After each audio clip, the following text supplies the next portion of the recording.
Reynan, karaniwang reklamo ng ordinaryong Pinoy sa kanyang trabaho? Ano po, late? So, nireklamo nila yung sarili nila. Ay! Late ako! Sino late? Sino yung late? Yung katrabaho nila. Yung katrabaho. Yung teammate nila late. O yung boss nila late. O, diba? Late na naman si boss. Survey says.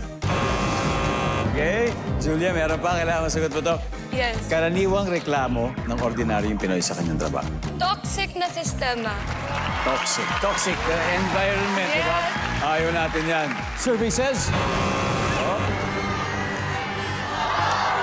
Riley, karaniwang reklamo ng ordinaryong Pinoy sa kanyang trabaho. Malayo ang kanyang workplace sa kanyang Malayo. tirahan.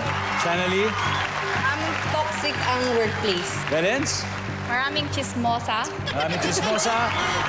Chef Dean, karaniwang reklamo ng ordinaryong Pinoy sa kanyang trabaho. Saan kaya tayo? Mga chismosang katrabaho. May chismosang katrabaho. Survey! Nandyan ba ang chismosang katrabaho?